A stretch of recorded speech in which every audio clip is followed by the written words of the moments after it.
What happens if you take a heavy dose of inspiration from the Halo franchise and add some Portal gameplay into it? Well, in a sense, you have the topic of this case, Splitgate. Splitgate, developed by 1047 Games, or 1047 Games, whichever is the reference, was a blend of old and new and really was like a shooter like no other. Not only did it have fast-paced shooting mechanics complete with sliding, hurdling, and arena-level speed, the portals added into the equation just turned the gameplay knob up to the next level. Splitgate would be first playable under a different name in 2018 before Early Access launching the next year in 2019. 3 years later, Splitgate 1 would release in full and pick up some serious steam and respect from the online shooter genre, a notoriously difficult genre to penetrate. However, just when things seemed like they were looking up and Splitgate was becoming more than just some temporary fad, 1047 Games would pivot behind the scenes to a sequel, which they would announce 2 years later in the summer of 2024, before it became playable during its open alpha, February 2025, just months ago as of the time of the video launch. Splitgate 2 would then truck on into an open beta in Steam of May of 2025 before shockingly being on launch just 1 month later, with promises of changes to come, mass layoffs, and a later promised relaunch to come. 1047 Games would shut down Splitgate 1 with the intention of focusing all their eggs on the sequel, one that they couldn't even launch. Which is why we are actually covering both Splitgate 1 and 2 for this episode of Death of a Game, a mystery series where we investigate the largest contributing factors to a game or company's death or dying, utilizing a timeline of events filled with various clues or bits of evidence. This culminates in a final deduction where we make sure you're paying attention to the clues along the way and finally deduce the case at hand utilizing what was compiled from various media sources, player testimonies, developer feedback, and most importantly, detective intuition. And so, why did Splitgate 1 die, and why is Splitgate 2 seemingly on track to do the same, as it sits on the shelf indefinitely? Grab your gun of choice, and let's get to portaling, detectives. The story begins with two students from a top university computer science program. Sound familiar? Founders Ian Prolix and Nicholas Bagamian, would team up with a love for gaming, specifically Halo and the classic versions of old. Halo would form a foundation for these two gamers, creating much of what would become the foundation of their game later on. Another of the major foundations of their game would be none other than the popular Valve game, Portal, a game where you traverse multiple levels or puzzles utilizing portals. Bagamian and Prolix believed that they could take these portals as a concept and gameplay mechanic and bring them to other genres, such as the shooting genre, which would become the pitch for their game.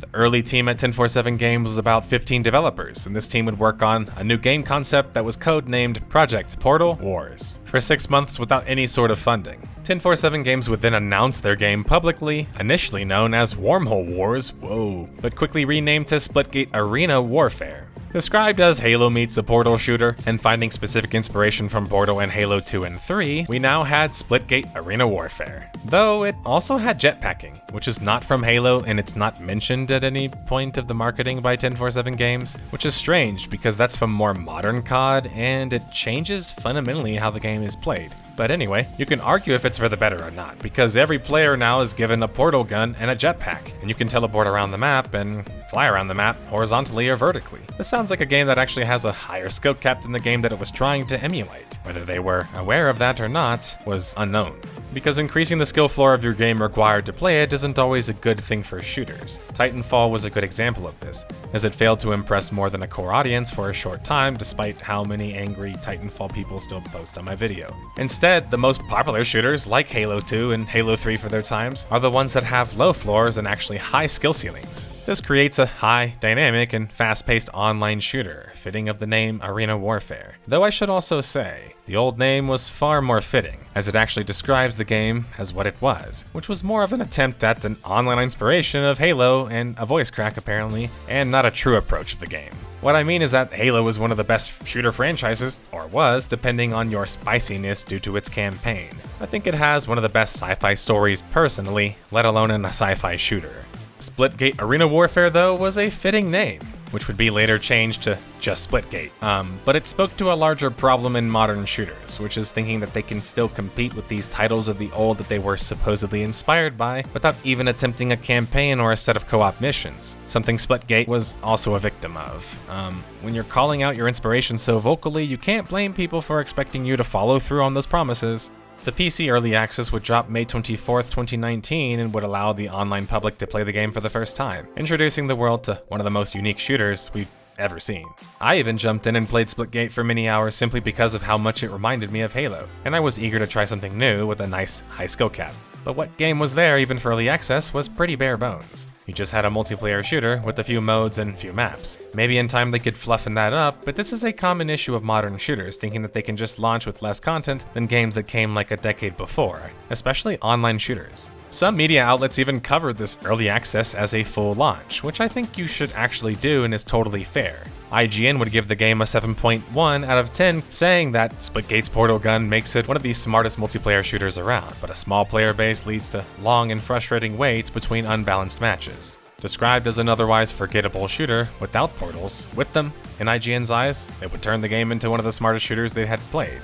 There were some serious issues with the game, however, such as the low player count attributing to poor matchmaking and poor match balancing, where sometimes ranked players would be playing against total noobs. To put bluntly, while the game was initially in the thousands of players, it was now just struggling to be at just a few hundred, compacting this issue. But to be fair, that's a typical response for such a shooter, and you can literally hear a plane flying above me right now.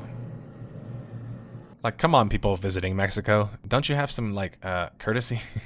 Just kidding. That's because there isn't a campaign to hook people in, or sell them from afar. The story and world in Splitgate feels like a mixture of Power Rangers and Quake.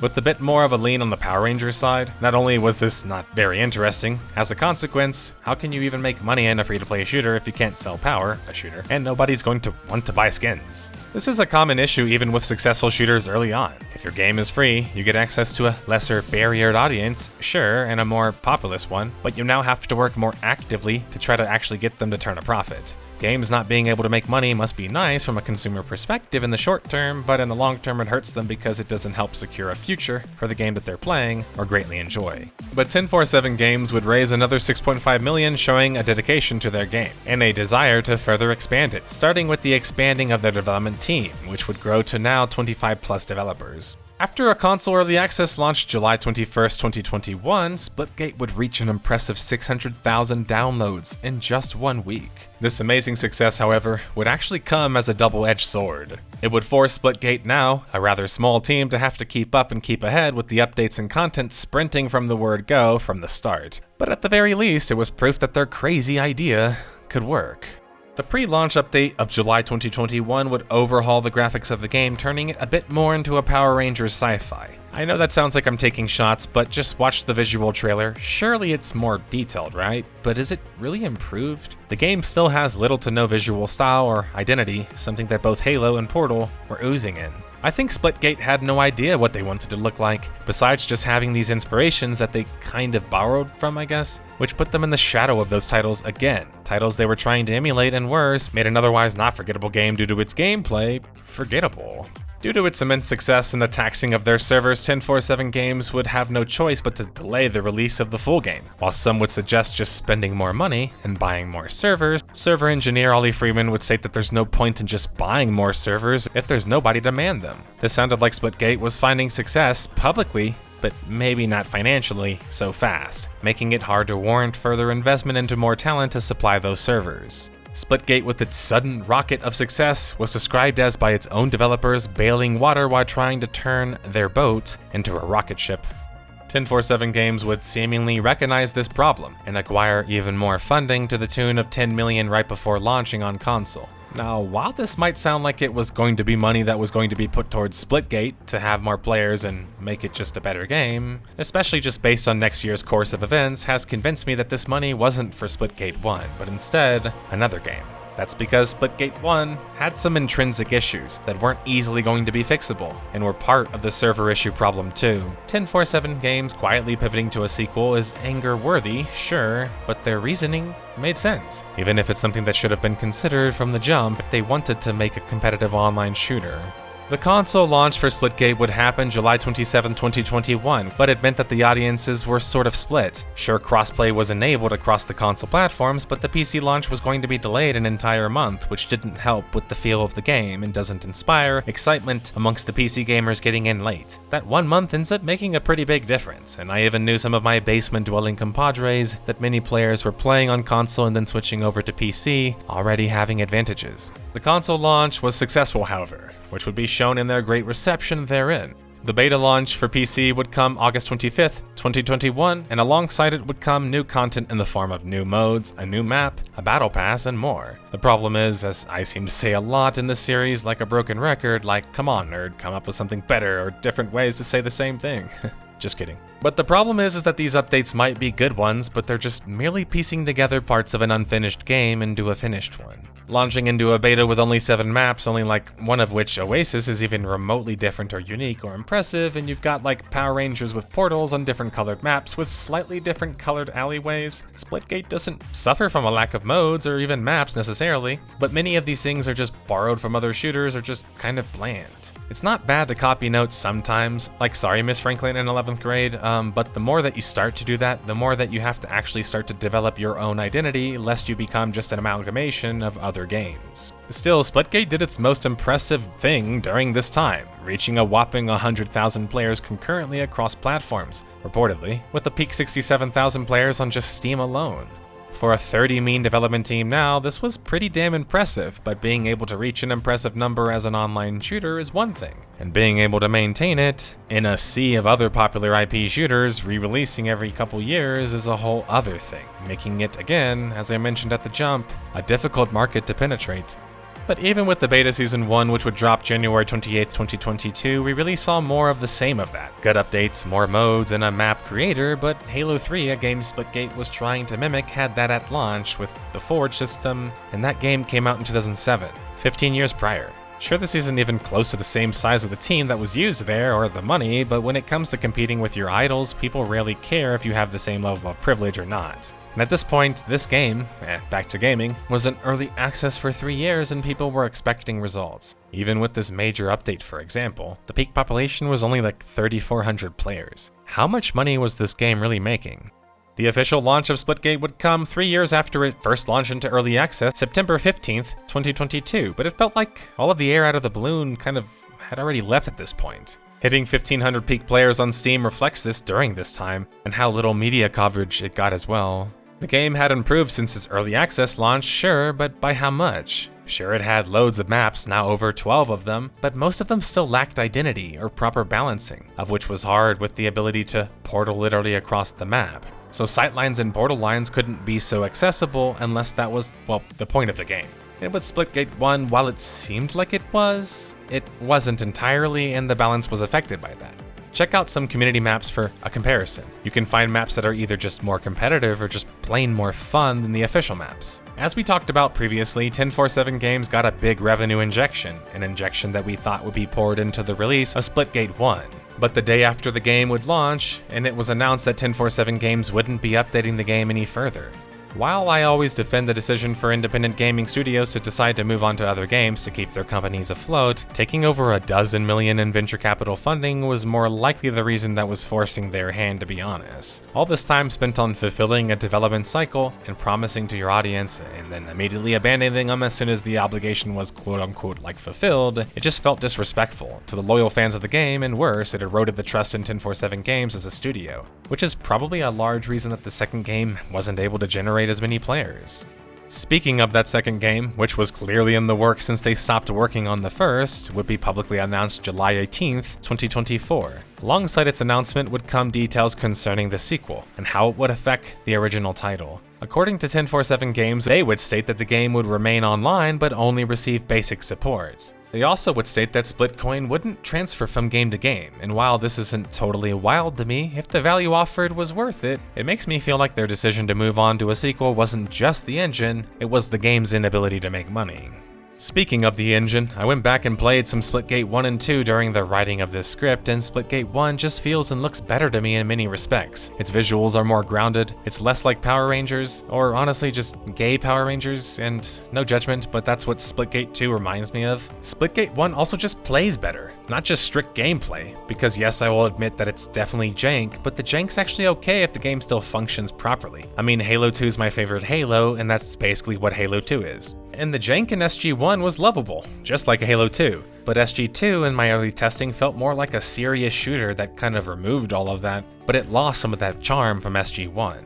It also plays better mechanically, and I'll make my case. Splitgate 1 has 2 separate buttons for starting and ending portals, which allows you to actually peek far more aggressively and dynamically, as well as just move more aggressively and dynamically, of course. It also has more spots to teleport from, which is only allowed on the blue panel looking walls in the game. But even then, some maps like that cool mind-bending tree map could have been made so much better with just better design. And that's something that the Halo series had in spades. Amazing level design for multiplayer maps, which is also going to be needed. When Splitgate 2 started to become playable, it just had one button to push portals, and less spots to teleport to. It just felt like a lesser game. The open alpha for Splitgate 2 would drop February 2025, playable on PC and all console platforms of recent. I even joined in again to check the game out, but what I found was a game that made less sense than before.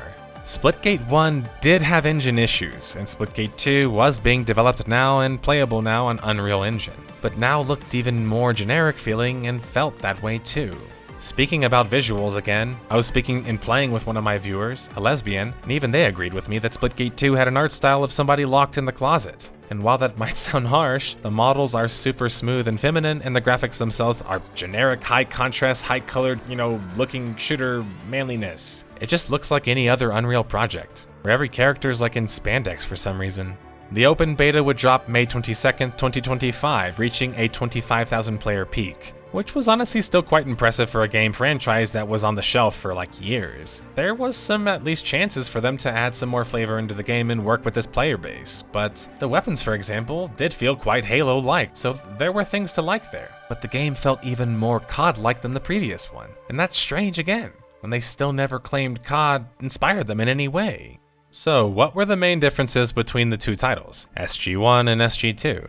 SG-1 had more charm, a more grounded art style, and had expanded portal gameplay, which is strange considering it's the first one. And it's also the only unique part about the game after all. SG-1 had weapons available like Halo, power weapons, of course, that they would pick up off the ground. SG-2 was a lot more focused on being like COD or Halo Reach, which was a major departure for the Halo series where it did admittedly manage to find some success, but sort of splintered the identity of the Halo franchise, and since then the titles haven't been the most impressive. Custom loadouts with power-ups and the ability to upgrade your weapons like Call of Duty meant that this game had more of a power ceiling than most shooters, and it was more like COD, having all the upgrades to make you just more effective, widening the barrier between new and veteran players. The base gameplay though in these games aren't similar. Nobody asked for abilities with Splitgate, or even loadouts, at least not seriously, and not in any major way. Suddenly the game had abilities, and portals were seemingly nerfed as well. And then the game had more jetpack COD game inserted into it with Halo weapons. It just lost its identity almost completely at this point, or what was left of it.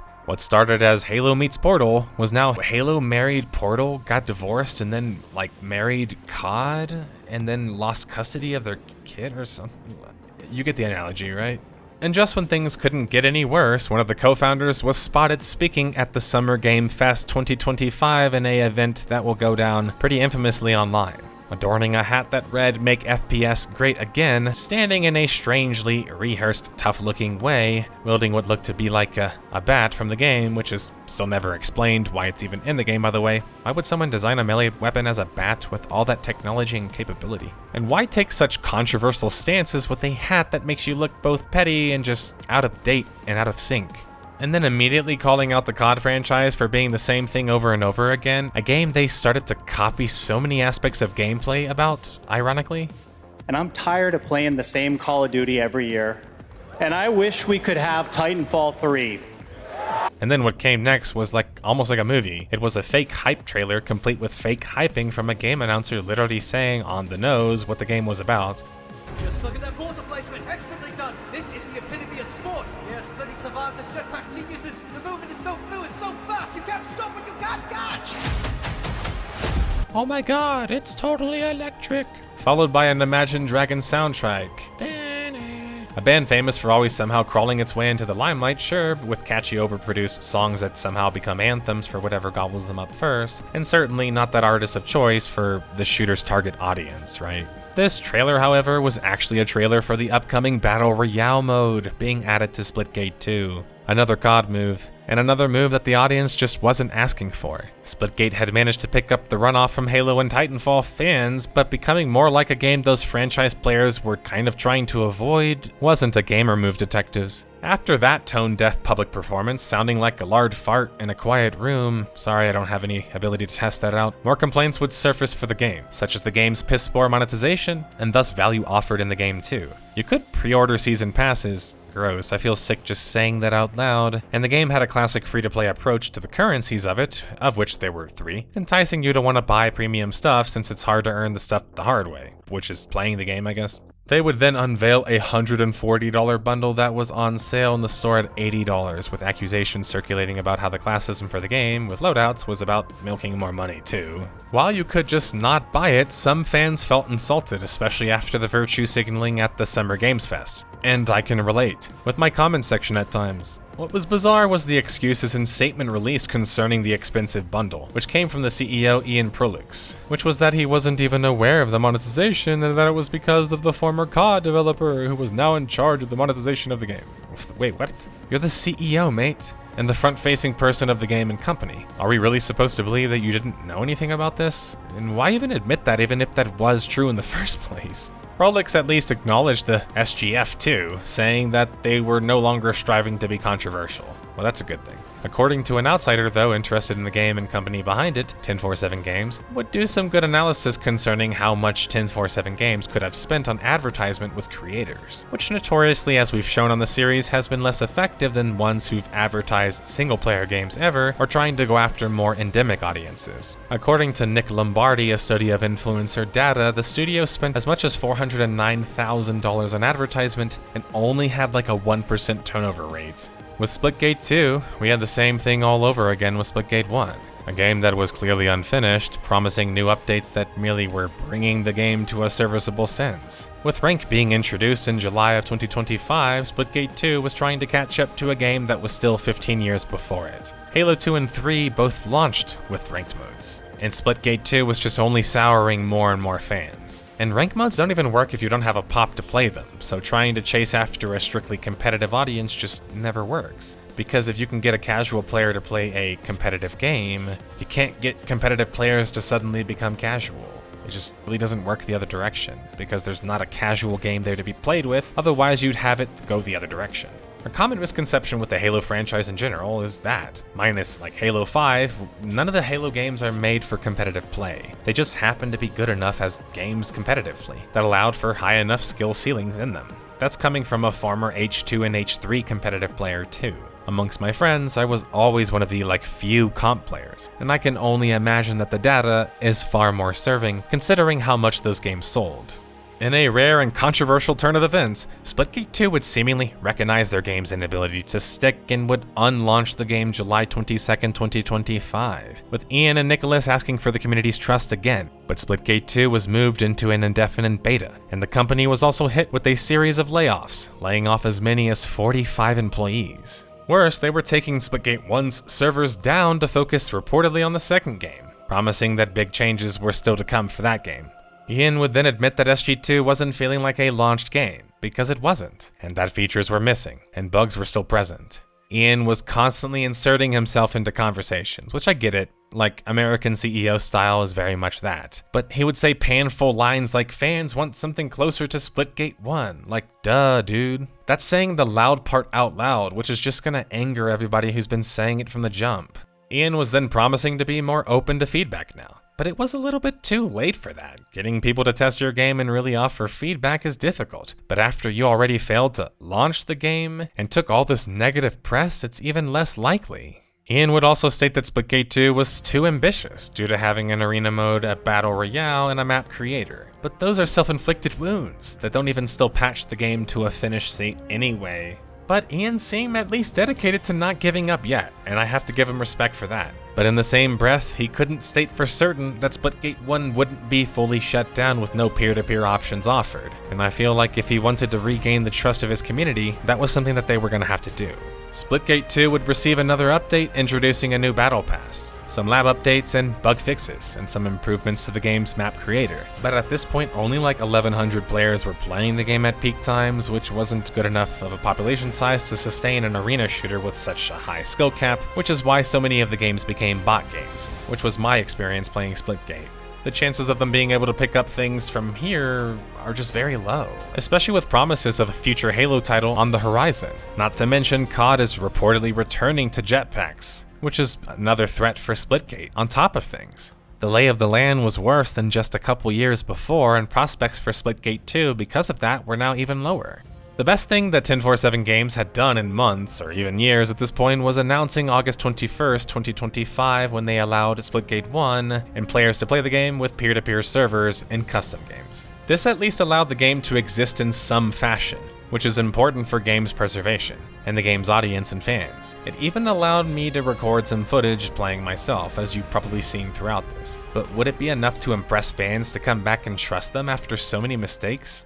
Well, I don't think so. Which is why you're watching this episode right now and hearing that music playing, detectives. And for those of you who missed any of the clues along the way, this part's for you, the final deduction, where we make sure that you are paying attention along the way, and remind you, why did Splitgate 1 and 2 find themselves in a half-dead and then reanimated state just years after the game was able to secure such a large amount of funding meant to secure their future with the sequel?